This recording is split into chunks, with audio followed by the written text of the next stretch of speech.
Welcome to the Man Cave Media Network and the Down East Prep Report Winter Sports Show, brought to you by Marine Federal Credit Union. I'm your host, Steve Goodson, and along with co-host Chris Miller. I hope you had a good Christmas. It was fun. Okay, good. Did you have a good holiday Christmas? I did. Spent some time with the family, and then spent Saturday out at Northside High School watching a little basketball. Plan on going back out there later today as well. So, and speaking of Northside, we are joined today by Northside High School boys basketball coach. Should I say men's basketball coach? Are they men or boys?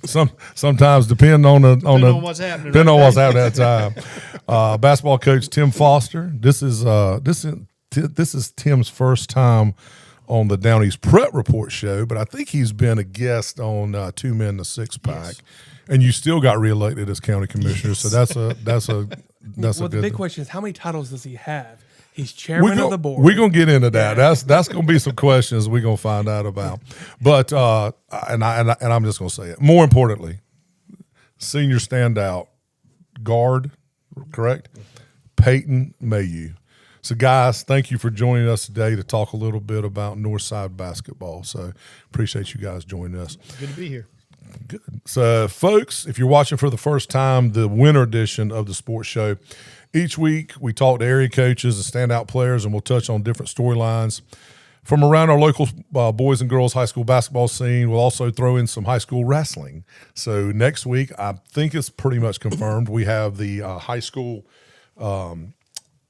wrestling coach from White Oak High School coming to talk a little bit, to give us a little bit about the Onslow Cup wrestling. Onslow Cup wrestling. Don Hoff, and he's going to bring in a couple of his senior wrestlers. So White Oak is having a good season wrestling so far. So I think they're going to try to make a statement in that Onslow Cup. That's always a big deal for those wrestlers. The wrestlers. Yeah. Look, man, everybody picks on me how I say that, but you know what? Tim, they didn't grow up watching Ric Flair and Wahoo McDaniels and Jimmy Fly Snuka and Dusty Rhodes and all them. I mean, you know, so if you grew up watching them, then you could say wrestling. Wrestling on Saturday night. That's exactly right. You could either watch wrestling, Hee Haw, or Lawrence Welk, because we got 3 channels, man, and those were the 3 shows that you could watch, and it's pretty much default that you had to watch wrestling, Peyton. So anyway, we'll cover stuff like that with Coach Huff next week, and so whether you're a parent, player, diehard fan, or just your local, or you support your local high school's athletic program, this is the home for all things high school winter sports, and it's all right here on Down East Prep Report. And again, to pay the bills, I want to thank our sponsor, Marine Federal Credit Union. At Marine Federal, you're more than just a member, you're part of a community. With personalized service, competitive rates, and a commitment to your goals, Marine Federal is here to help you thrive every step of the way. Visit marinefederal.org to learn more and discover how Marine Federal Credit Union can help you build a better financial future. So before we jump in and talk basketball, also need to thank Vital Signs, Michael Lazaro Jr., partnering with us for some kicking T-shirts that we give our guests each week. So when we get done, in addition to taking some grub with you guys, I got some T-shirts, some official Man Cave Media T-shirts. So you can wear those around and support the show. So again, thank you, Vital Signs. We appreciate your support. So the plan today is we're going to start off by getting a little update on the Onslow County Christmas Classic Basketball Tournament. We posted something yesterday. I'm just going to show that video from day one since we had a break yesterday. Then you're going to give us, whether you know it or not, you're going to give us a preview of today's matchups, and then we'll talk to Coach Foster and Peyton, and we'll look back at last week's. Well, I said last week's results, really just the tournament updates. So to wrap things up, we'll do what we started doing, a scholar athlete with the winter show, and so we'll give you some information about scholar athlete, and that's provided to you by the law offices of John Drew Worley. But to kick things off, let's start with the player of the week. Light schedule last week because it was Christmas week, but still outstanding player of the week. And our player of the week is Neely McMahon. Is that how? Yeah. Why don't people have names like Smith and Jones or Foster? But anyway, Neely McMahon, senior guard, Croatan High School. She had 28 points, 4 rebounds, 3 assists, and 3 steals. That's a pretty good effort. In a 49-35 win at Dixon on December 19th. So my Onslow County mathematics tell me that she scored over half of Croatan's points. That's pretty good. For the season, she's averaging 14 a game, around 3 rebounds, 4 steals, and 2 assists, 2.5 assists. And they're off to an 8-3 start. The Cougars are, and that includes a 3-0 start in conference play. So, so they're back in action next week. When they face, they got some conference games coming up. So conference, I guess, is kicking into full swing. Well, yeah, for some of those conferences, they've already started conference play. Yeah. The number of teams. But Neely, I mean, she was the first team All-Area player last year. A good volleyball player as well. First team All-Area volleyball player this past year. I thought the name, I thought the name was familiar. But great athlete. Andrew Gurley, a friend of the show, Croatan coach. He's a girls basketball coach in addition to being the football coach, and he speaks very highly of her. And she's the spark plug for the Cougars. So is she point guard? She's point guard, Okay. but she can do a little bit of everything. I assume she was a guard with the lack of number of rebounds that she had. No, I'm just messing. But she does have the steals and the assists. So they're off. They got a couple. Let's see, just looking real quick. They've got Swansboro next week. Got White Oak out of conference. Definitely going to that game because I'm gonna go see. I want to go see the boys play, and our buddy Cannon McBride. That's going to be a good game. And congratulations to him for getting 1,000 points as a junior. Yeah, great article, by the way. You did a great article in the Daily News online edition and or a print if you could find it. And of course they play also Northside next week. So coach, they're on your schedule next week, so you get to see Cannon McBride and company. Oh, yes. So I can tell by your reaction you are extremely excited about that. Maybe my man over here will lock him down. How about that? Cannon's going to bring a lot of offensive prowess to the game. I mean, he's a guy that's going to score points, and we'll begin working on that next week. Right now, after you raise the trophy tomorrow night for the championship, somebody's going to raise it tomorrow night. We'd love for it to be us, but we got a lot of work in front of us to be able to do that. Let me tell you what a dedicated Onslow County High School supporter I am. I'm actually going to come watch the game tomorrow night, watch whoever ends up playing, instead of going to the Carolina-Florida State basketball game. Yeah, I've got season tickets, and I just don't want to travel. I don't. When you get old, is it a 9 o'clock? No, game? man, it's a 7 o'clock game. But when you get old, man, you just don't like to travel. So Gray's going to take the tickets, and he's going to take a couple of his buddies. But I'm going to come watch some. He's taking one for the team. He's taking one for the team. So anyway, congratulations, Neely. Again, Player of the Week is brought to you by Down East Heating and Air Conditioning. Down East Heating and Air, a family tradition of quality since 1986, the year I graduated. With locations in Jacksonville, Wilmington, and North Myrtle Beach, Down East is the #1 Bryant dealer of the Carolinas, home office, garage, man cave, and yes, even a basement here. Down East has the perfect systems to help you stay comfortable during this winter sports season. Head over to downeastheating.com and let Down East put their talents to work for you.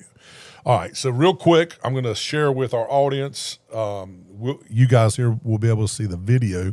We'll not be able to see the audio, but I'm going to share with our viewers just an update of the day one recap of the Onslow County Christmas Classic brought to you by Guild Mortgage. So here we go.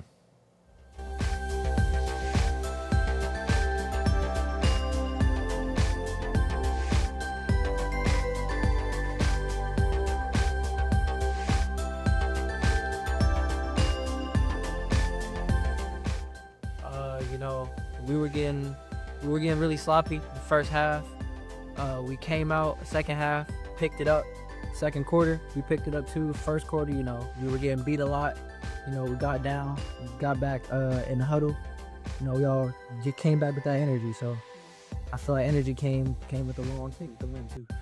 Again, like I told you before the game, man, we went out there and competed. It was a little sloppy earlier. Sense of urgency, something we've been beating into these kids. It's a work in progress, but we did enough to go out there and get the win, and you can't be too upset at that.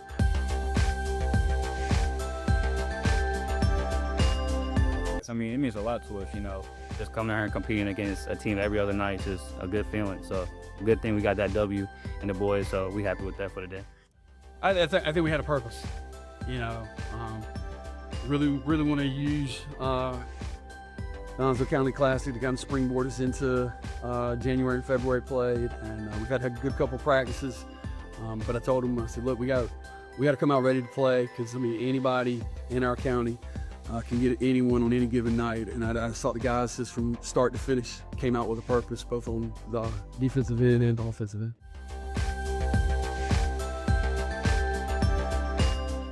I mean, I think we just came out strong. You know, we were ready for Richmond. We played them on Friday, and it was a tough first half in that game, but we came back strong, beat them by like 20, and we came out this game ready to play, and we're ready for all the future opponents coming soon. We're one day at a time. We're trying to get through Richland today. First 5 minutes, we're giving us a fit. Last game, we're only up 3 at halftime, so just focusing on that. And then obviously we played White Oak, and it's went 2 different ways already. So got some things we got to figure out going into Monday.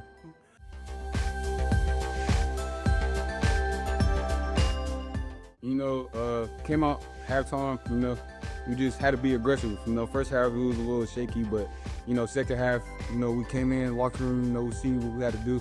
You know, we had to be more aggressive with boards and steals and play more defense. And then, you know, we just had to be together as a team. You know, last time we played them, you know, we was down 20, came back, beat them again. You know, I guess it's team he is. But this time, starting off strong, we're going to get that dub. The message goes back to the hard work that these guys have. There's no quit in them. Their heart is as big as, I told them, as big as this nation, is not as big as this world. And the work ethic they have in that game, when things are tough, they play hard. And we tell them all the time, as long as you played hard and giving everything you got, well, we're going to look at you and thank you. And tonight, they played hard. We didn't execute, didn't play as well as we could, but the hard work is what got them through to the end.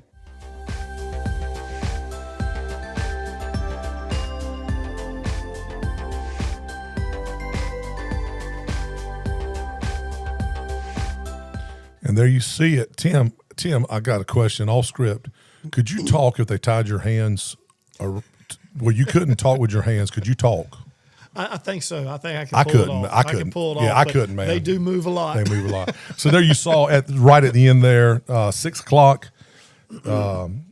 At 6, and that's and look, I've already forgot Swansboro and White Oak. Is that correct? Yeah, and that's going to be a really good game for the first semifinal. You know, they've had a little bit of a rivalry the last couple years, and then the 7:30 game is the Monarchs of Northside against Southwest in the second semifinal. So would this be Tim Foster Cup 3, or is that what we would call it?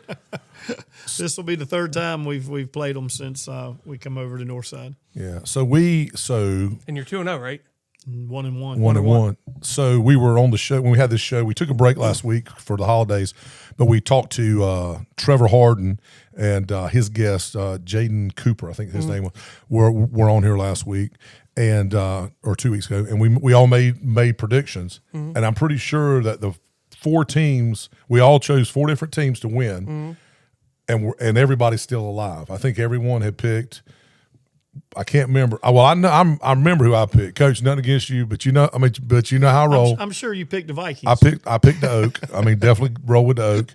I think you picked Did you pick Northside? I picked the side. You roll with your brother-in-law there, and I don't know if you know this, but full disclosure, Chris and Tim are brother-in-laws. Yeah, so Coach Foster has had the luxury and pleasure of knowing me for about 30 years or so. Yeah, at least. So, and I think Trevor picked Swansboro, which is true because Trevor went to Swansboro, and Jaden picked Southwest. So we all picked 4 different teams, so we're all still alive. but the thing about Northside is they want me to pick against them because every time I pick against Northside in football, they win. They win. Yeah, We'll And take so- that. And then when they win, they let me have it. Yeah, keep on picking against us. So my buddy, and I mentioned friend of the show. My buddy is watching Cannon McBride. Cannon. And he says, let's get Croatan in there next year. Hey, Cannon, I would love to expand the tournament if I had anything to do with it. I used to have something to do with it when I was at Jones Onslow as a sponsor. But I would love to expand the tournament and get some outside schools come into play. I think that would be awesome. I don't know that there's any movement towards that. And, it's interesting because now with – a lot of the teams in the same conference, you play each other twice already. It might not be a bad idea to consider. That's for the, we do know the county athletic director, I think, don't we? I've talked to him a few times. I've talked to him a few times. Does he respond to you? That's a scary. Sometimes. Hey man, that's a sometimes. scary thought because you're talking to yourself. That's the truth. Yeah. I started But answering myself. I'm in trouble. Well, Tim will remember that. I think this is the 18th or 19th year of the All-Star of this, because I think we had an All-Star tournament back in the 70s or so. Yeah. But White Oak used to always have a tournament. Yep. Different sponsors. There was always White Oak, Northside, New Bern, Havelock, teams like that. And they bring in a couple, maybe like a Raleigh or East, Chapel Hill team. And then you had the Pirate Invitational. It would rotate between the Topsail Pirates and the Swansboro Pirates. And it always had Topsail, Swansboro, Southwest, Richlands, Lejeune. So it was basically the smaller schools in one, and then the bigger schools like Northside and White Oak. This is, of course, before Peyton's time. But that was... those are some great tournaments, but me personally, selfishly, I like having one tournament. Well, I know, yeah. Well, but I mean, you could potentially, and one of my former coworkers, Latoya Hooker, who is a great girl from Richlands High School, said that would be great having a tournament like that. I mean, you could potentially have one to have all 8 teams. And then maybe try to invite 8 additional teams. The private schools. The private schools, and then maybe some other teams. Just a thought. We'll talk about that off air. I got a little time on my hands. I might take that up as a project. The tournament they had that you're speaking of back in the late 70s and early 80s was the Onslow County. It was the tip-off tournament. That's right. Started the year off. That's right. Yeah, that's right. And when did that usually happen?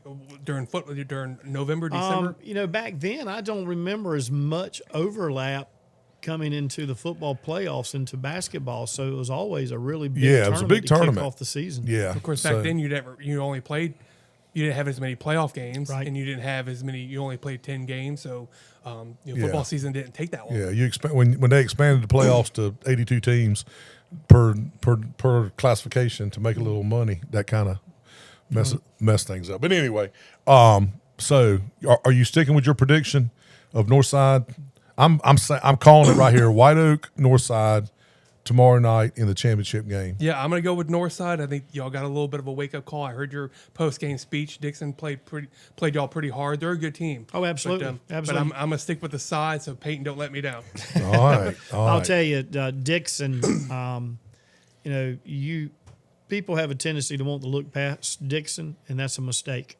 Dixon is a solid basketball team. Matt Miller, coach there, has done a great job with them and those kids. They shoot the lights out of it. They play hard. That game, it was probably fun to watch in the stands. Not as much fun to coach on the sidelines. But that was what I've really enjoyed about the games we played this year is I think the coaches in the county have a great relationship and camaraderie. Yeah.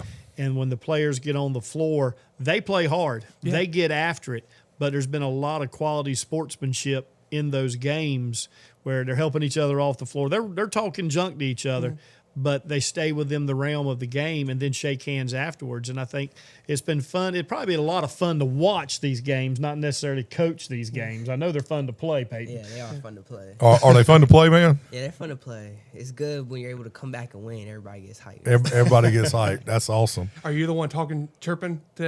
Nah, I try to stay quiet. Yeah, he's the silent killer. That's how he wants to roll. I tell you what, his style of play is just rugged, man. Peyton plays hard, and he had a game or two where his shot was not falling, but when that shot was not falling, he was just making it happen on the defense. Finds other ways to make it happen, and just integral part of what we do, and his teammates love how he plays, and they just make it hard on this old man of spotting the other team 14, 15 points and then come back and win. But, it's just testament of their hard work and their desire. Well, let's get into it, man. You ready? Yep. So before we get I still have to roll with White Oak lifting the trophy tomorrow night. Sorry, Coach. And you're going to roll with Northside. No, I'm going to go with Northside. All right. So here we go. And 3J, if you're listening, I want to dunk tonight. Northside basketball is off to one of its most confident starts in years, and there's a belief around the Monarchs that feels different. At the center of it is head coach Tim Foster, a lifelong Onslow County educator, former principal. This is where we're getting into all his name. Current county commissioner, where he serves as chairman of the board, and most recently, the coordinator of athletics for the entire Onslow County school system. Oh, yeah, and he still finds time to lead the Monarchs on the court. Alongside him is senior guard Peyton Mayhew, confident scorer, scrappy leader who's helping drive a cultural shift after a few years of tough seasons, right? Oh, yes.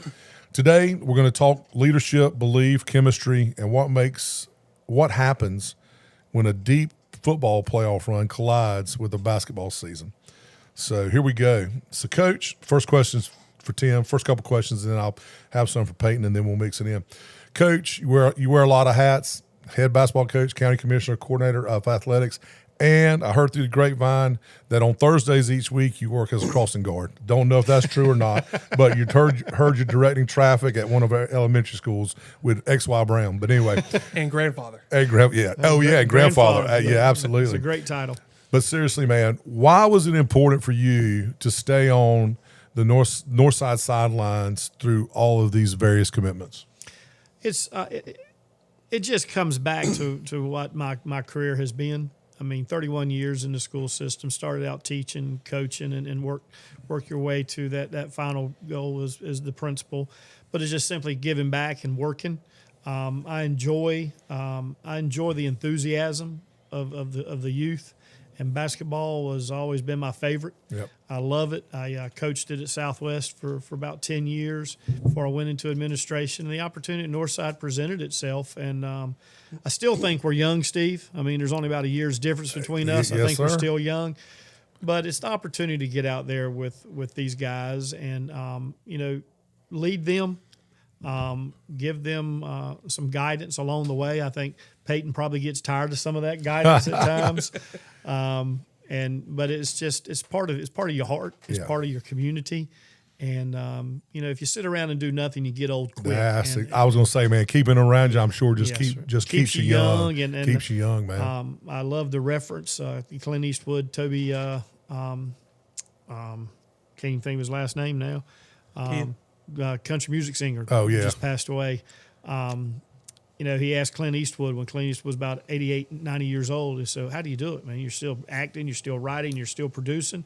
Clint Eastwood said, "Don't let the old man in."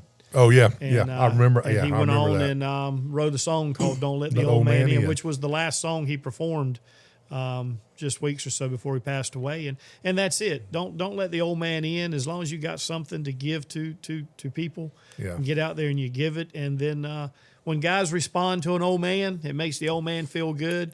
But it's great seeing our youth. And people at times are too negative of our youth. Yeah. Because the only thing the news likes to show is the negative things going on, and they don't show the Peyton Mayhews and the work ethic and the attitude and the scholar work in the classroom and the goals he wants, or the 3J at 14, 15 years old is thrust into leadership roles in high school and the smile on his face, and the Jameer Mitchell who's always laughing and cutting up, and this allows you to stay in contact with the great parts of our society. Yeah. It's the youth that's really enjoying the things that they do, and it's time we spotlight that, which is what you're doing here. That's all we're trying to do, man. And you mentioned something earlier, and I can't remember exactly how you phrased it, but I'll say it like this. So you talk often about education-based athletics. So how does that philosophy show up day to day with this team beyond wins and losses? Well, we really started off, I think Peyton remembers the night that I come in with individual cards for the guys. And it was what they needed to work on, challenges, expectations. And a lot of it was that education-based athletics. We always talk about the classroom and the grades. And this team, we talked about our emotions. Because at times we forget and allow our emotions to direct us. Education-based athletics gets adults in the room working with kids when their emotions get ahead of them quite often. And Peyton's one of those kids. He's an emotional guy because he plays hard. We got several of our guys, but they all had the same challenge, is take those emotions, channel them into discipline, work ethic, and how you want to reach your goals. And that's something we probably preach constantly, I think, Peyton, is channel that frustration, channel that emotion into turning things that are seeming as a negative and focus into the positive. And that's part of education-based athletics is we're growing leaders. We're putting them in situations. Much more beyond basketball, yes, right? sir. And those are two things. When I was at Southwest, Chelsea DeZarilla and some of our coaches started a summer camp called Beyond the Ball. And that was in the mornings, our athletes ran camps for the youth in the community. In the afternoons, we had community leaders come in and lead our athletes. So it was Beyond the Ball. And that was one of the things that I thought was fantastic. Coach Pollock and I we've become really good friends, and we talk about education-based athletics all the time. And the phrase Coach Pollock hears is says is bigger than ball. Yeah. And that's what this is. This is bigger than ball. The things that Peyton and these Monarchs are learning, and even everybody else, White Oak and Jacksonville and Southwest, all the teams, they are getting things that they'll carry into their life. Yep. Because I played high school athletics. You played high school athletics. And if you're committed to something, you're willing to work and do the grind daily to be successful. And that education-based athletics teaches you the grind for what's on the other side. Yeah, that's great, man. And that's today's sermon, by the way. No, man. So, Peyton, you've been very honest in talks about last few seasons, what the last few seasons were like. Walking into games, not expecting to win. What has changed with this group? We changed conferences. We play a lot of Onslow County teams, a lot of good teams still, but a lot of teams we feel like we could beat. You know, you go up in Greenville, they got big schools, a lot of, bigger players than we are. So it was hard to get wins, and we had a lot of guys, a lot of seniors that just didn't lead the right way. Yeah. They would come in with negative attitudes, and it affected a lot of us. So now I'm the senior, so now I have to step up. So there's no excuse now, man. Yeah, right? No excuse. I can't blame it on another senior or somebody else not leading the team when it's my job to do it.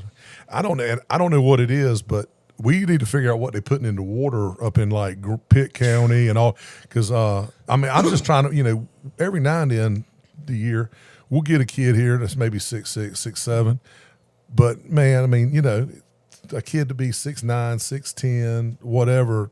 In Pitt County, that's like normal, right? Mm. We don't grow them tall here. We grow them fast and big and muscular, but we don't grow a lot of. Heck, when Gray walked in, my son, he's 6'6". He said he's 6'5", but he's about 6'6", and I'm just thinking, Coach Grimes couldn't get him to play basketball because he liked to shoot the ball from the outside. He's like, Coach, I don't like to rebound, and Grimes tried to talk him into playing, and he never played. He goes, look, you just stand outside and shoot the three all the time. You don't have to go in, but we just don't have a lot of really tall kids here. We don't get many of them, that's for sure. Yeah. We get a lot of just guys that just play hard. Yeah, they go at it. Don't get me wrong. Have the God-given height and speed and those type of things. Yeah. So, Peyton, let me ask you this. So, as a senior guard and a key scorer, in fact, you had, it's in the next question. You went for 19 the other night in the double OT game, didn't you? Didn't you have 19? Yeah. How have you personally embraced being a leader, especially when the younger guys might still be adjusting to playing varsity basketball? Yeah, being a leader has helped playing baseball because when I came to Northside's not a baseball school. Yeah. So we never had seniors to look up to. It's kind of the freshman class that just rose for baseball. So being one of the better guys on the baseball team has helped me being able to bring a good attitude and give me knowledge about what to do and how to bring guys into the game, get guys going. So from a perspective of being a multi-sport athlete, baseball has helped you with basketball, helping you become a better leader. Yes. That's awesome. Yeah, and traditionally Northside hasn't had really good baseball teams, but you guys every year you get better, right? Yeah, I would say we get better. Not to get on the baseball thing because we're still in basketball season, but your team as your freshman year, you anticipate you guys being better this year, your senior year, than you were your freshman year, right? Yes, I believe we will. Yeah. So you've had some big moments already this season.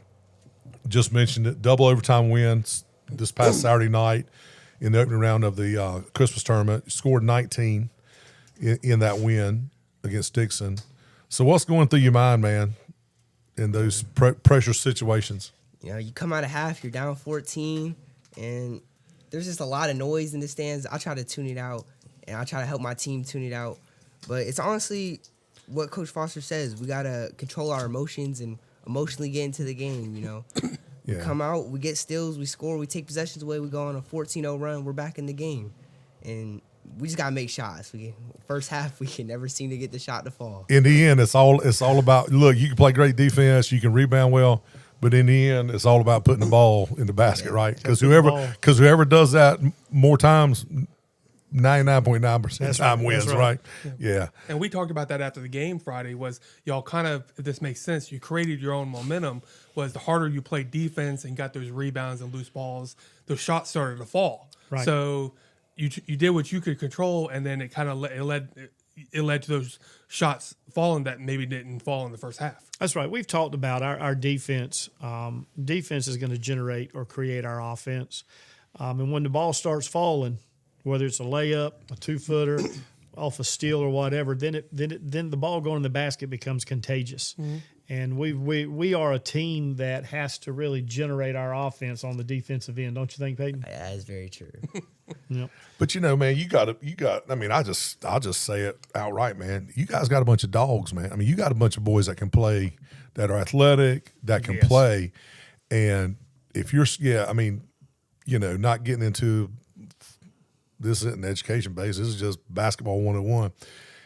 If you play good defense, good things will happen. That's right. On the offensive end.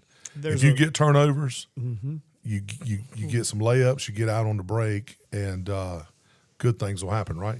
Oh yeah, we talked early on, and I think Peyton will remember it. As I said that people are going to come see you play offense. They're going to pack the stands to see you play defense. That's exactly because you'll hear it, and I think Peyton has really heard this. Is if we're just trudging along and we're not scoring, we're going 3 for 24 in the first half, and people are really not loud, and we come out in the third quarter and all of a sudden a 14-point lead's been erased and it's tied off a defensive effort, and guys are flailing on the ground going after steals. Crowd, not only do your teammates get behind you and start diving and playing that gritty, hard defense, but the fans get behind you because nobody likes to see anything any more than a team playing hard, diving on the floor, digging deep, showing that heart. I mean, you look at Caleb Wilson at Carolina. Dude is a 5-star blue chipper, first-round pick next year in the NBA draft if he chooses to go, which I feel sure he will. But that guy's falling on the floor, diving after loose balls. And he's not the guy you expect to do that, but he's the guy doing that for the Tar Heels. And right now, I love seeing our guys diving on the floor, getting after it because, that old adage is true. Offense wins games and defense wins championships. That's right. And if the ball's not falling, you can get down there and play hard, solid defense and keep the other team from scoring and make them work hard at it. And Peyton's a guy that really leads our team in that effort. He's the guy that they'll climb on the back of when he's getting after it. They follow right in line with him and get after it. And we've seemed to have had to have done that in quite a few games this year, Peyton, if my memory serves me well. Well, I'm glad to hear you mention Caleb Wilson, man, because I'm a Carolina guy, and I hadn't seen anybody play since, honestly, man, since Tyler Hansbrough played like that at Carolina. But anyway, I digress about Carolina basketball. So, guys, there's going to be a couple questions here for both you guys. So, you guys Peyton mentioned it, moved into a new conference this year, the Coastal 5A, 6A. It's a good basketball conference. It is. Early conference play, Croatan has looked good. Swansboro has that championship pedigree. I think they've won the Christmas tournament, 4 years in a row? 4 years in a row. 4 years in a row. West Carteret, always a physical team. Tough. Dixon, the guys y'all played Saturday night, scrappy, and took you guys, to double overtime. Coach, how would you describe the night in, night out grind of this conference?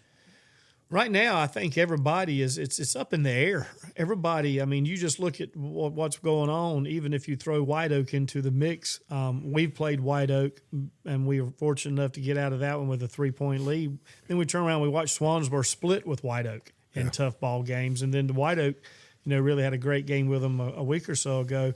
Then we turn around. And the third game of 3 consecutive games, we take on Swansboro, who shot the lights out of it and beat us by 3 after I think we were down by 16 or 18 at some point, and we were able to tie it late in the fourth quarter, about 5 minutes to go in the fourth quarter. I think we were still down about 14 or 15, tied it at 59, ended up losing by 3. And we lost Peyton with about a minute to go in the second quarter of that game. He comes down, makes a layup, I think. I can't even remember. I felt like he got fouled, and he ended up hitting his head, and he hit it hard. And he ended up going out, and he's gone through his concussion protocol, and he's back. But that was a time, too, that our other guys had to dig deep, and we had to pick up some other guys said, oh, you know what? I'm going to get after it defensively and really lead. And we did that. Unfortunately, we ran out of gas. Then we turned around and watched Dixon take Croatan to overtime. I think Croatan was missing a player or two, but Cannon, I know Cannon's probably listening. I mean, he lit them up that night. I think he lights people up every night. Cannon had, I think, 36 that night against Dixon, which, I think Cannon's a junior. He shoots the light out of it and plays hard. And just from what I've seen, just a great kid and a competitor, leads them to that win in overtime. And Dixon leads them most of that game.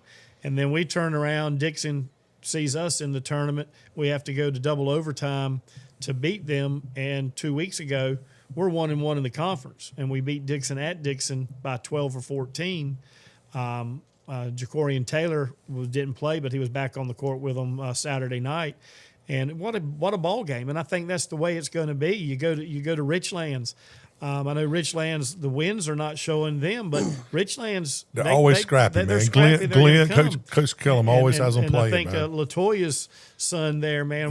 What a ball player, what man. What a player, Dwight, man. I've known. I got to tell how old I am, Latoya. If you're listening, is that I remember, Sean worked with me over at Southwest, and saw that young man coming in the gym when Dad was working and putting up shots and playing. And I think he was. I think when he was born, they put a basketball in the crib. But he's a great competitor and just plays so hard. And another great kid. Who is competing on that athletic field, and he had a great year in football at Richlands as well. Yeah, he comes from a great family. Yeah, absolutely. I've known that family because I was coaching against them when they were in high school. And they were playing there at Richlands. And then you go down to West Carteret, like you said, they are just going to be gritty and tough and physical. And Havelock, we've had a little history with Havelock for the last couple of years, and they're going to be tough. And it's all around. I mean, it's great. Night in, night out, the grind, Swansboro, everybody was like, everybody graduated from Swansboro, but I paid attention to the roster. I watched them and knew what they had coming back. And Coach McFarland, man, what a great job he does because they play hard, they play smart. Well coached, Dixon well coached, Rich. I mean, everybody.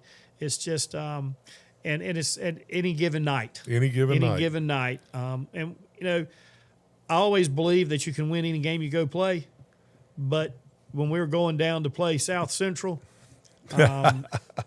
it's a different atmosphere, and they're bigger, and they were a bigger school. And then we beat D.H. Conley one night. And then they come back and we lost to them the next time. Then you got Rose. And then you go and look. I think there's one. Well, I don't know if it was last year or the year before, Peyton. We started off like 0-11, and all the teams we were playing were top 3-4 teams in their respective conferences or 3A, 4A, 5A, whatever it was. And I was like, well, we are. At least you get beat by the teams, right? It was based on RPI. We were not far from being out of the playoffs and hadn't won a game because of the teams that we were playing. And we've built, I think, our Coach Stopp and Coach Robinson there with the JV have done a lot of hard work in developing that discipline and work ethic. And now the guys that started there are now juniors with the varsity team. Now I've had Peyton for basically 2.5 years or more on the varsity. Had his older brother, Chris, his senior year, who was a great kid. That's the running joke. It seems like Peyton has been at Northside for about 8 years. Yeah. But it really has. But he hasn't. Yeah.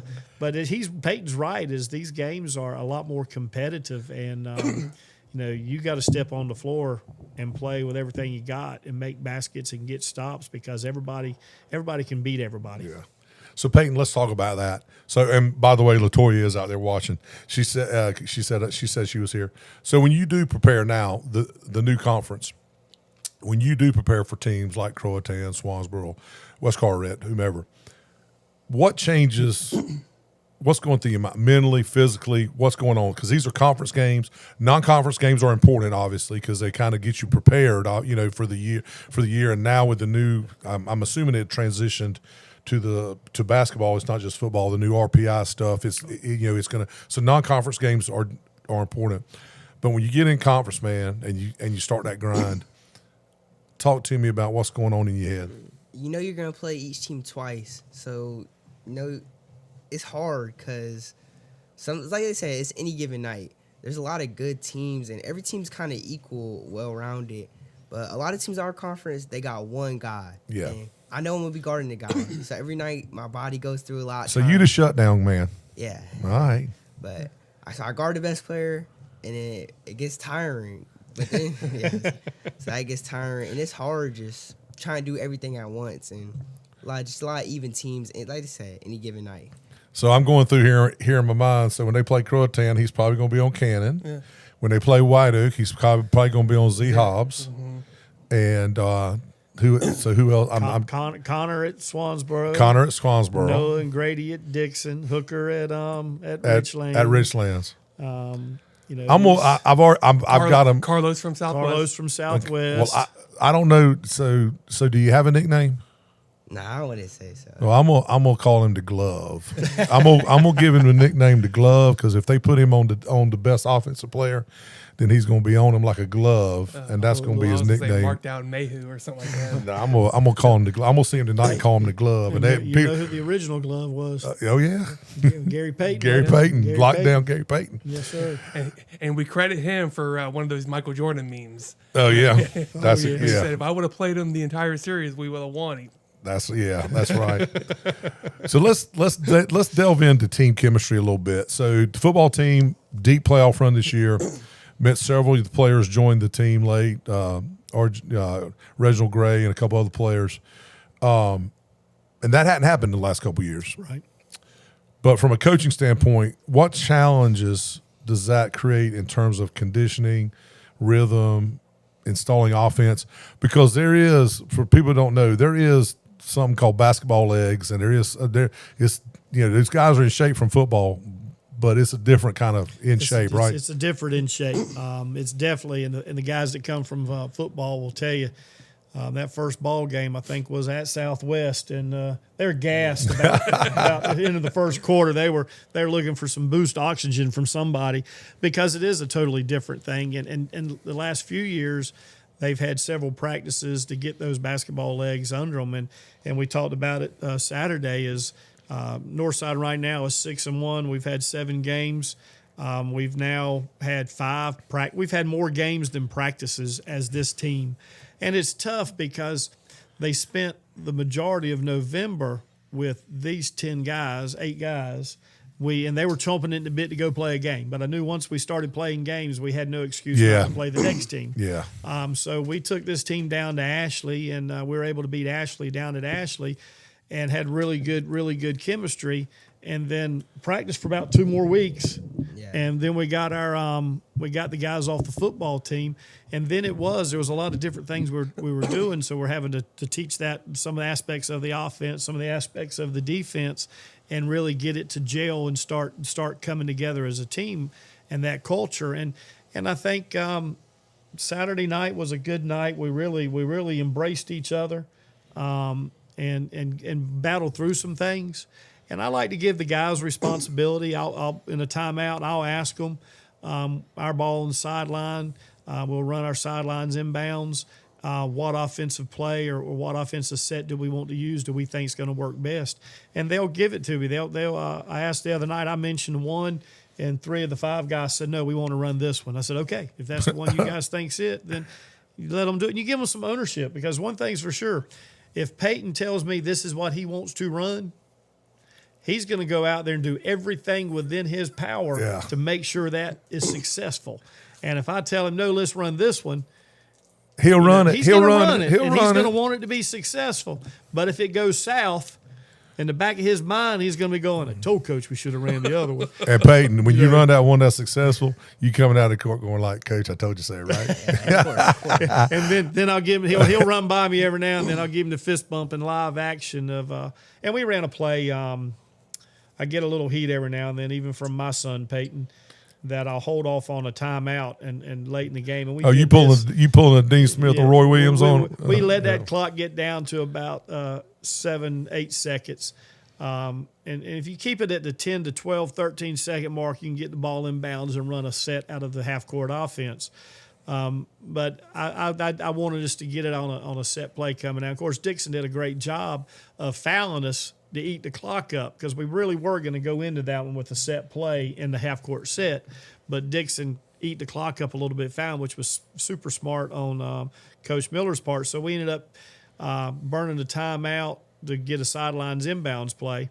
And they come back out and they showed a different defense. So we burned another timeout. We come back and we worked on this one a little bit in practice, but it was a different variation. And we drew it up there on the sideline. And I'll tell you this, we ran it perfectly. If Peyton had taken that shot in the third quarter, it's nothing but net. But in the end of the ball game, and he's given everything he's had. Heavy legs. The legs were solid, and the short shot was just a little bit short. Not upset about the shot, missing the shot, because what you're proud of is the fact that we executed the play the way it was supposed to be executed, and we got the shot that we were looking to get. Mm-hmm. And so when they're doing those things, you're happy with what they're doing because I've watched Division I major college teams call a timeout, and you watch them dribble around for 7 or 8 seconds and throw up a 30-footer. Yeah, and you're wondering what did they do in that timeout? Yeah, why did they even call the timeout? Yeah. And these guys have done that 2 or 3 times now, where they've run the play the way it was set up to be run. So I give them credit to adjusting, listening, and doing what we're asking them to do. That's awesome. So that was good stuff. We just didn't make it, and then we were able to get in there in that double overtime and get that win. But RJ's watching, and you do have a nickname. It's called P-Man. P-Man. Reginald Gray up on screen says P-Man is his nickname. Mm-hmm. So you do have a nickname. So do you prefer P-Man or the glove? You like the glove. A lot of people in school call me P-Man. Okay. And you got 3J on there. I got to work on the team because I got 3J, LJ, and CJ. So I told them I'm gonna start calling them Luis, Craig, and Reginald, and they're all like, "Coach, we can't even keep up with that." Every now and then I'll call 3J J3. Yeah. But it's good that the guys, they're watching this because they knew Peyton was going to be on here, and that's kind of the culture and the camaraderie and the teamwork that you want out of them. Win or lose, you want these guys to be good friends, and 20 years from now they run into each other and they're talking about it. And that's the aspect of the game that you love. Is I got Charles Chadwick that played for me at Southwest, was a great kid, great role player. He lives in Hawaii. He's writing books. He for student loans and how to do things. And he called me up and asked me to write a forward for him to his latest book. Nice. And Marvin Phillips Jr.'s come by the house with his kids, and we talked those years because those guys are on the teams that won 21 of 22 conference games, 21 of them straight. And that's when Northside had just come into it. And I think I had a winning record against Coach Marshburn. I'm not 100% sure. We may have been 500 against each other, but that was early on for them. And, not many people could say that they had they had at least that record. That's the truth. So you mentioned hold on, let me ask you. So Peyton, he mentioned chemistry. So the football team comes in late. Several players I don't remember, but from a player's perspective, what's it like building chemistry when a large portion of the team is coming in straight from football mode into basketball mode? Talk to him about building chemistry. It was definitely difficult because at practice, we practiced for 2 months. We had basketball workouts. It's pretty much the same 10 guys, going to make the team. And then when football comes back, everybody's bonded over football, but now you're coming to a different sport. So we've had maybe 2 practices before we played Southwest. A lot of those practices were, dang, we should be getting ready for state championship. But you end up losing. So it's hard to create chemistry in such a short amount of time with so much people. Football team, you got 50 people. You're bonded with 50 people. Now you have to bond over 15. It's hard when you have 5 guys come in. Yeah. And they're bonded over a different sport, and they're all bonded. And now we all have to come together and play basketball and be basketball team. So let me ask one follow-up, and then I'll let you hit.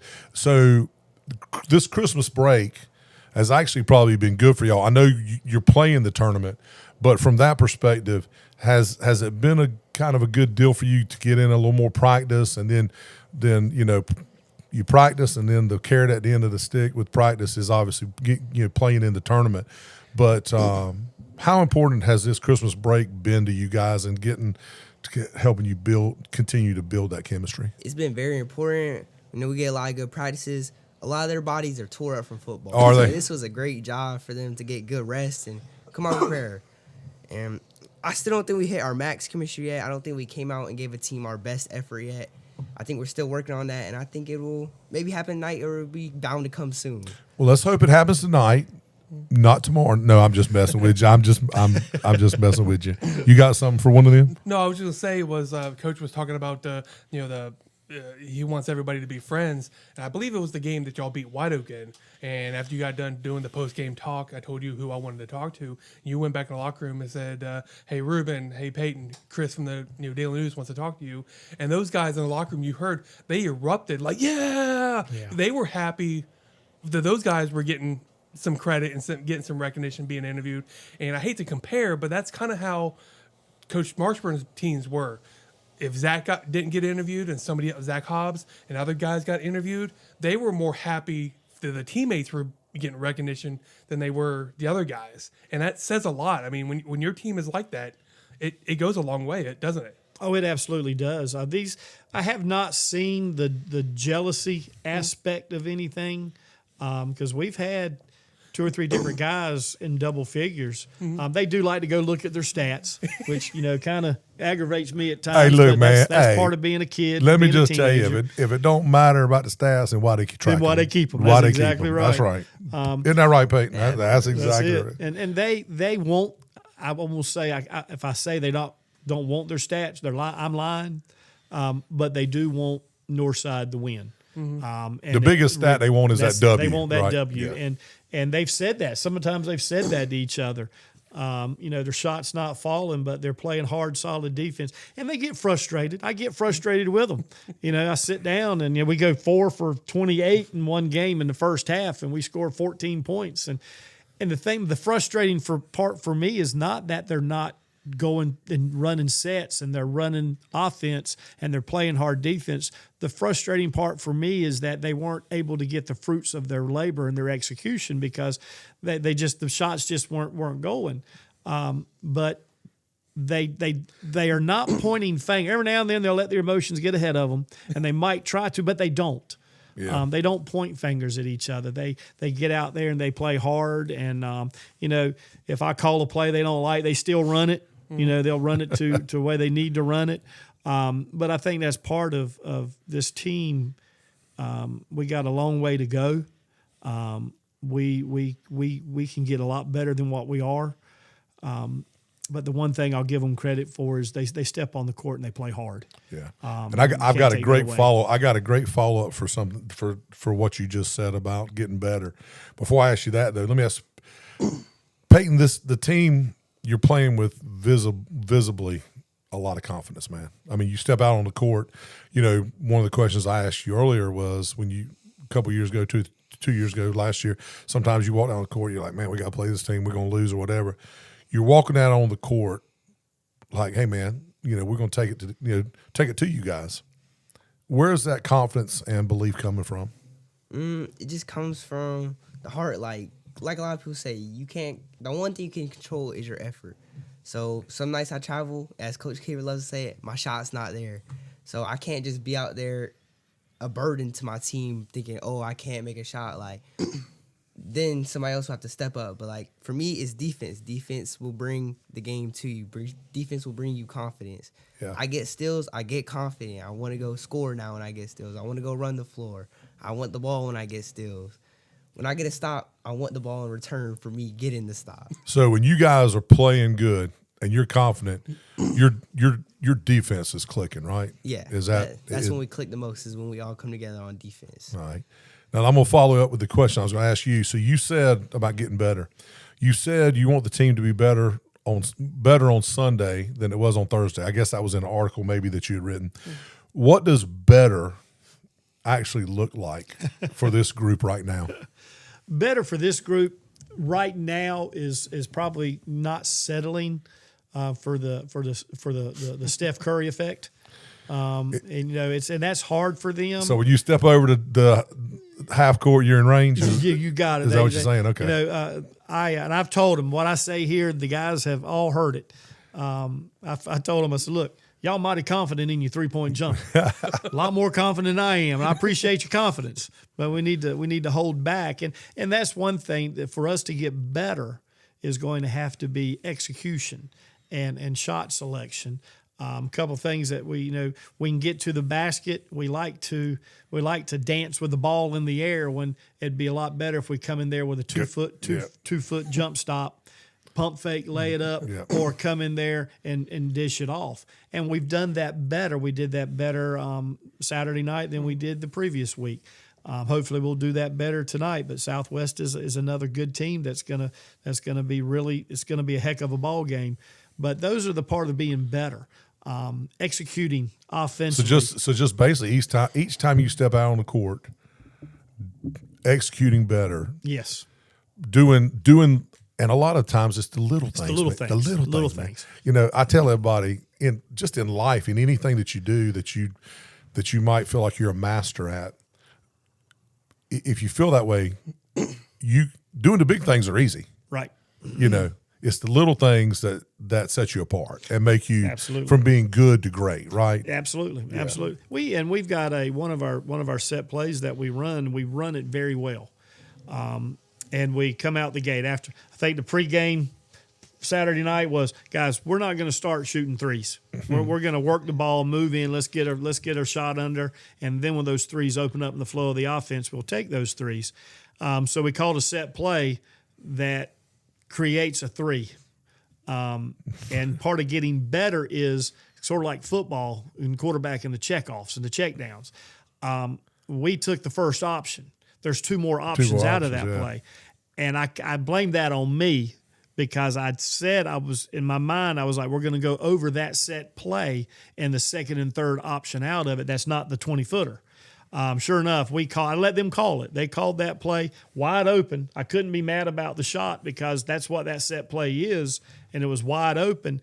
But off of that, you have a guy that rolls to the short corner, and the other one rolls to the block. And we at that time would have preferred pass to the short corner, bounce pass into the block, and a 2-foot opportunity at the basket. But I didn't talk about that. Yeah. That wasn't my 16, 17, 18-year-old kid's fault. Yeah. That was the 56-year-old guy's fault, because I didn't go over that in the pregame. Because once he called it and we ran it like we were supposed to. We ran it perfect. And it's hard to be mad, like you said earlier, whether it's inbounds play or whatever. But when you call a play or you call a set, man, and they execute, that's right, up until, even the shot, you take the shot and the ball doesn't go in the hoop, it's hard to be mad. That's right. Because you've executed the play the way you wanted to execute the play. That's exactly right. And we executed that one perfectly. And even left, we did a little shoot around, and I meant to talk about that. So it's going to be Peyton's responsibility to remind me to talk about option 2 and 3 off of that set play. So last question for Peyton that I have, and then I've got some rapid fire stuff. Peyton, so when you look at the rest of your schedule moving forward, one game at a time, I know everyone preaches it, but you know who's on your schedule. You know who's coming up in conference. What kind of statement does this team want to make the rest of the season? We want to come out strong, go strong out the gates, not strong out of half like we've been. We take a lot of punches, and it's okay because we get back up, but we want to be able to punch first and then maybe take a punch and then get back up, 20, finish games up with bigger leads. That's what we expect out of ourselves, even though we've had a lot of close games. And conference, we got a lot of good teams. We look at Croatan, they only lost one game. We hope to give them 2 L's this year. So 2 more. That's right. 2 more. Yeah. So and I'll say this: when you get down like that, it takes a lot of more out of you, and I'm sure coach has told you that it takes a lot more out of you to come back and from 14-15 down. So try to jump on them from the beginning, right? So I think he's got another nickname. Alex Gustafsson has called him Money Mayhew. So we're gonna get you a T-shirt, man, with all your names printed up. So do you have any more questions before I hit rapid fire? Well, no, I don't have a question, but I just kind of, and I made this statement a couple of weeks ago, and I'm gonna say it again. Give me all the smoke if I'm not gonna try to get Tim or anybody in trouble. But we talked about realignment, and I think the new conference, new realignment has contributed to some of the success, not just Northside football and basketball, but other schools as well. I don't think it's the only thing. I think it's the culture change. I think, and like I said before, I think Mr. Staley coming in, he's very supportive of athletics. He was at Richlands and now at Northside, so he understands the importance of those extracurricular activities. And I'm going to go ahead and say it. I don't think the previous administration did. Well, and I'll hop on this from a from a sponsor's standpoint, not to belittle your or bemoan your point or whatever, but I would agree with you because there was a time you and I talked about this on a previous show. There was a time that one year, as the major sponsor of the event, Northside didn't even have a team in the East Coast Invitational Basketball Tournament. It was 4 years.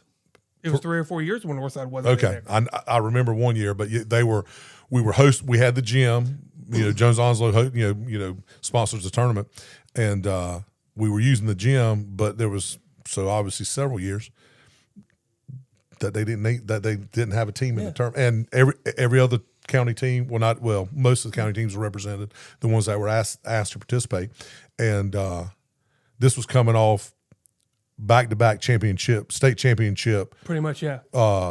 Not win. Well, they won appearances. Appearances. And so I think the administration has a lot to do with it. Obviously, you said Mr. Staley's a great guy, and obviously when you got but it carried coaches like Tim and athletic director Coach Pollock and Hunter Staub, which is weird. I grew up. My daughter and Hunter are the same age, so I remember Hunter when he was in sixth grade running around First Baptist when it was First Baptist, not Catalyst Church. Yeah. So, and I didn't mean to cut you off. No. I think it's important to be out there in these summer tournaments and involved. When I took over at Southwest that first year, we went 3-21. And I told these guys, I said, stick with it, guys. I've been here. We've got to really get this going. And one of the first things we did after that first season, we went to UNCW team basketball camp. Mm-hmm. And then we get the north side. One of the first things we did was we jumped right into the ECI and we got whooped. For 4 straight days, I think. Yeah, buddy. Hey, the one win we got in the bracket was a forfeit. Hey, that's all right. You put that. That's all right. You put the W up there. Yeah, and the East Coast Invitational has premier teams from across the state of North Carolina coming into it. These guys man. wanted to play. They wanted to play, Yeah. and then we get back to Southwest the next year, and I think we went 6 or 8 and 16 or 18, and then we're back at team camp again that summer, and we get a few wins at team camp, and then we come to the second year ECI. We play in the championship game this past summer in our bracket. We won 4 or 5 games from a year that we didn't win for, and 2 of those losses were the Farmville Central, who's obviously state champion. Pedigree's pretty doggone good with Larry and Farmville Central. Larry's pedigree's not. And then he said, Coach, you guys play hard, man. This is the biggest turnaround I've seen, and that come to Peyton and these other guys that played hard. Even the guys that were with us the last 2 years, they played hard. And it was tough, and then we come back to Southwest, and we're back at team camp again, and we end up going and playing in the championship game on the last day, and we hadn't done that. We win 12, 13 games at team camp, and the funny story there is Kendrick Burney was a freshman with me on that team. We go down, and James On Curry, if you remember James On Curry, who ended up at Oklahoma State, and Chris Paul. Everybody knows where Chris Paul ended up at. He was playing for West Forsyth, I think. Mm-hmm. So we got to see those guys. But in the championship game, guess who we're playing? We're playing Eastern Alamance and James On Curry. So we go into halftime. Who could light it up like nobody could light it up. We go into halftime We're down 22-21. And first thing Kendrick Burney looks at me and says, and Kendrick, you know, he'll get me for this. Kendrick goes, Coach, Curry ain't that good. Jameson ain't that good. I stopped and I said, what are you talking about? He says, Coach, I locked him down. He ain't that good. I said, Kendrick, he's tied with us, 21-21. He's got 21 under 22 points. That's pretty And good. Kendrick was like, Okay. Well, I held him to 21. How about that? I held him to 21. But I think it comes into getting these guys in the gym. I had somebody asked me one time, why do you go to team camp? Why do you get these guys doing things in the summer? And that season we had gone 3-21. I said, well, if we didn't put in the work that we put in, we wouldn't have got those 3 wins. Good point. So you know, you've got to put in that work, and the kids want to play. If I showed up this summer and told Peyton that we were not playing in ECI, Peyton may have looked at me and said, that's fine, I ain't playing this year. Yeah. Because he wanted to play in that ECI. Everybody's playing in it, and it was good to get us back in it. Yeah, that's right. That's right. That's exactly right. And I think that's part of it is getting. And again, and these are just my words. I mean, just my words. That was missing for a long time, and now, like I said, with Coach with Mr. Staley, Tim coming on, Coach Pollock taking over as athletic director, Hunter, doing a big help for the school. Alec and Derek with the soccer programs. Marcus Taylor does a great job. Yeah. I've known him for about 20-some years. Great baseball coach. He knows his stuff. The culture at Northside is shifting. It's starting to shift. It was tough. It was tough at Northside being in the conference with Pitt County. I mean, you play Rose, you play Conley, you play South Central, you play New Bern. Those are all big schools, and you're trying to make that shift in culture, but that makes it tough on a school that's much smaller than that. Yeah. And the shift into the conference, that culture is kind of growing and building itself, and it really comes down to Coach Pollock has got some great coaches on staff. They're really feeding into an athletic program, football success. That breeds success throughout. You know, I haven't been at Southwest for a long time. Me not getting the whole team till several weeks later, I was accustomed to. Yeah. I didn't usually get my guys till so first you week were in December. Yeah, so you were probably used to that, man, right? I was accustomed. I was accustomed to that. But it's Northside is a really great place to be. The coaches, the kids, the community. I've had a good time, having spent 25 of my 31 years at Southwest High School in my career.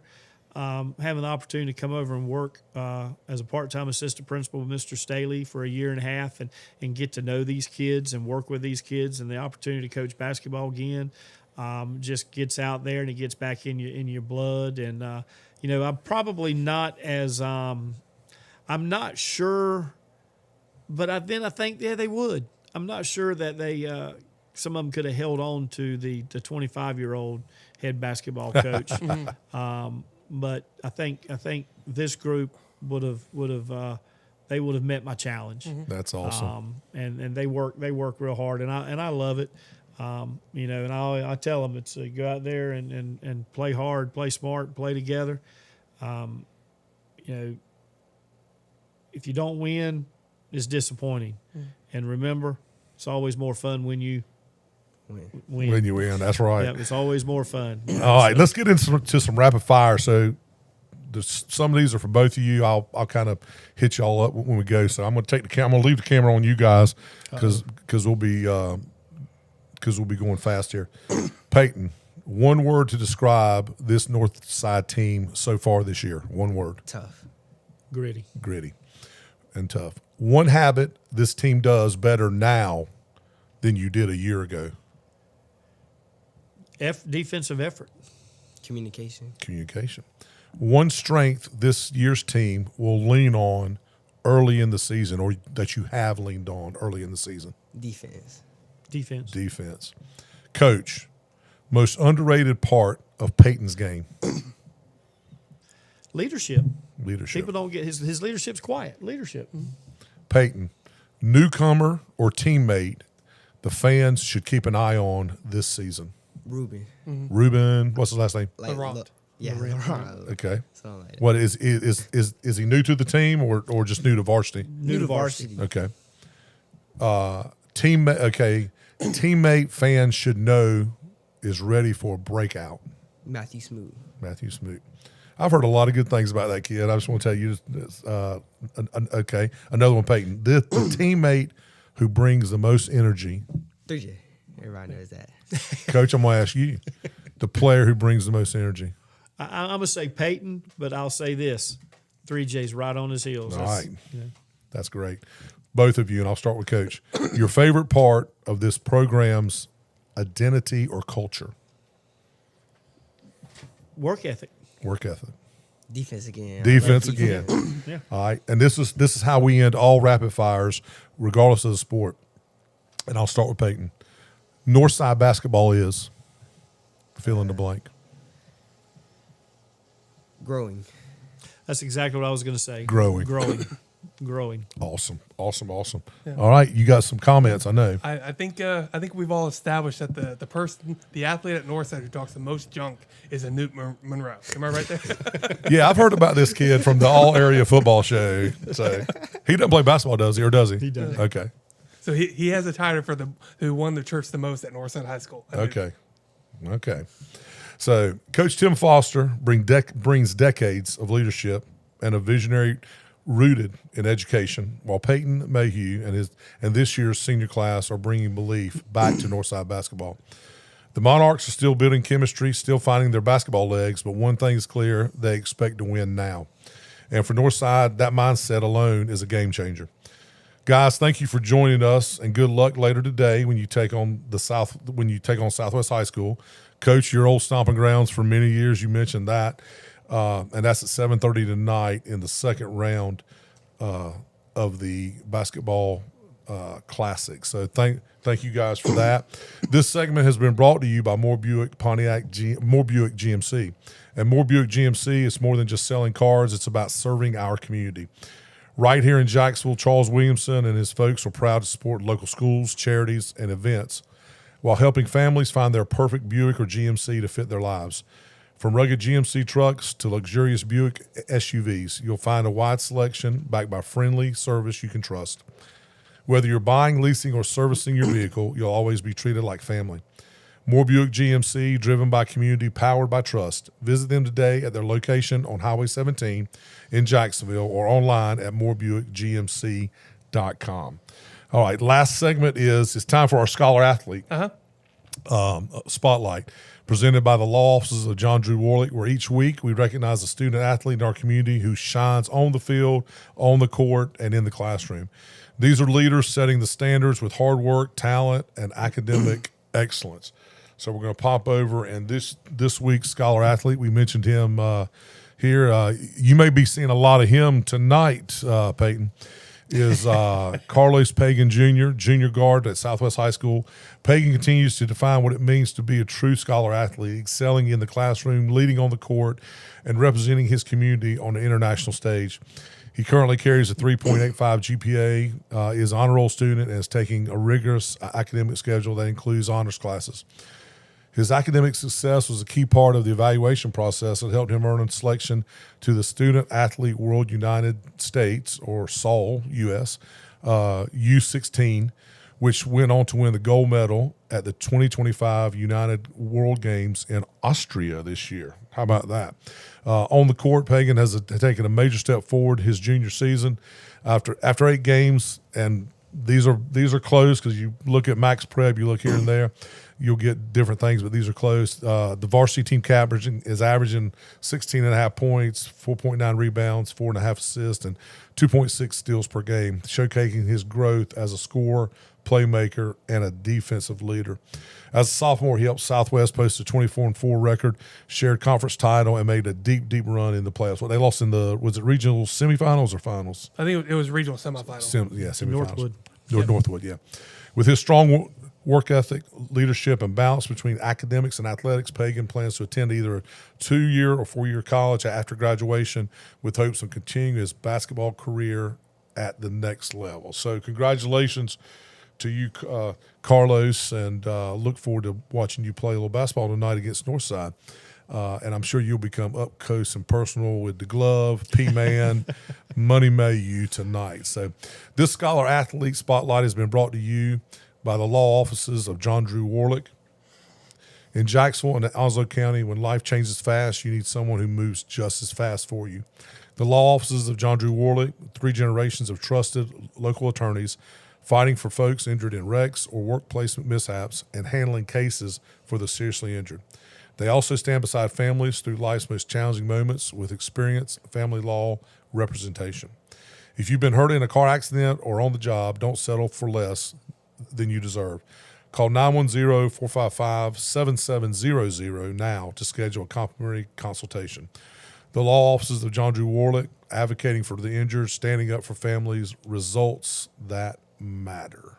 So, anything else for the greater good? No. I got a couple programming notes. Yeah, looking forward to another good night. There was some good games Saturday night, and Onslow County Classic. It's always a big. It means a lot to this community. I would agree with you.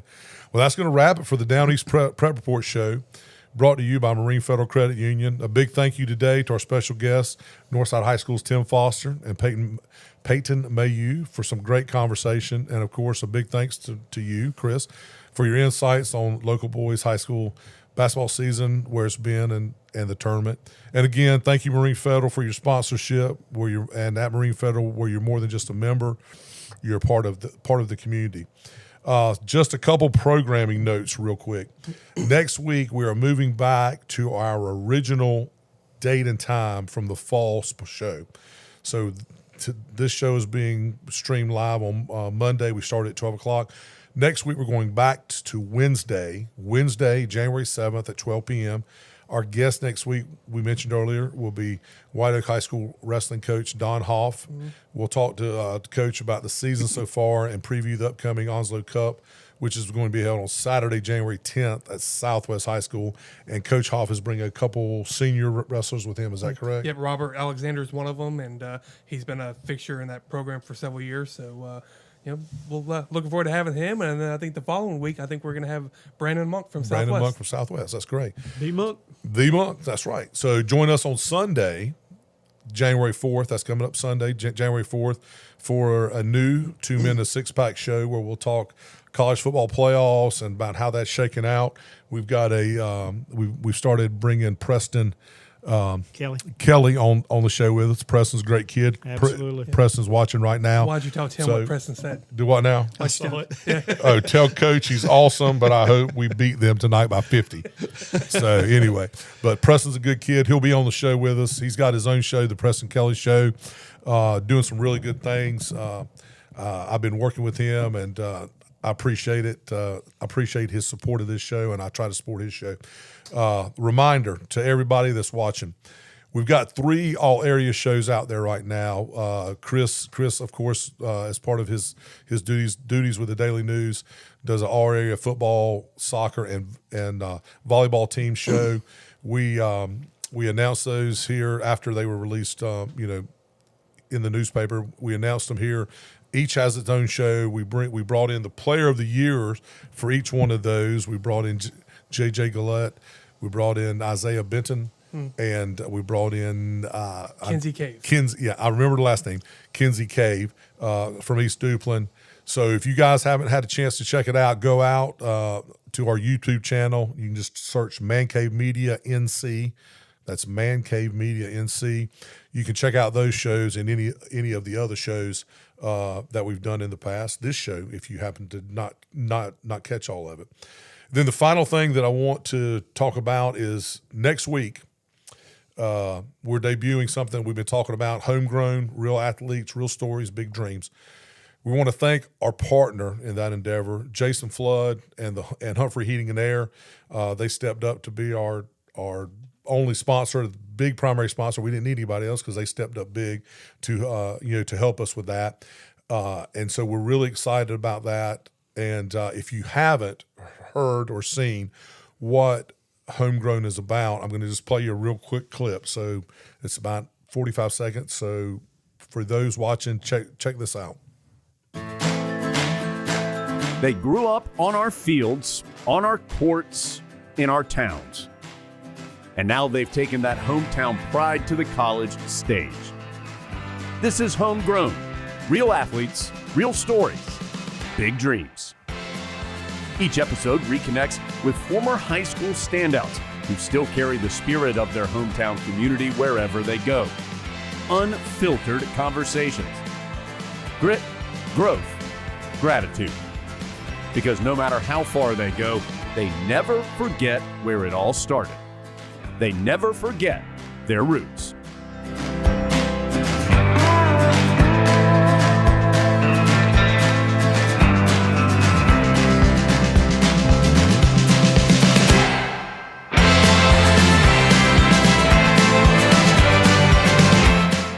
So that's coming next week. We've got some great interviews lined up. In fact, Coach and Peyton, we're actually talking to this afternoon. We're talking to Cadence Daniels, track and field star last year at Northside High School. She's a freshman this year at North Carolina Central. So she's coming in at 3:00 this afternoon to talk, and we're going to tell her story. And Cadence will talk. Will she? She will talk. All right. Cadence is a talker. All right. Well, and I got to give a quick shout out. Yeah. It's Toby Keith. Toby Keith. My wife let me know. She stays on top of me and that stuff. So it was Toby Keith. It was Toby Keith. Well, that's all we got. You got anything else? No. See everybody later on tonight at Northside. Yeah. If you're watching, make plans to go out and let's watch basketball today at Northside High School. So for Chris Miller, I'm Steve Goodson, and thanks for listening.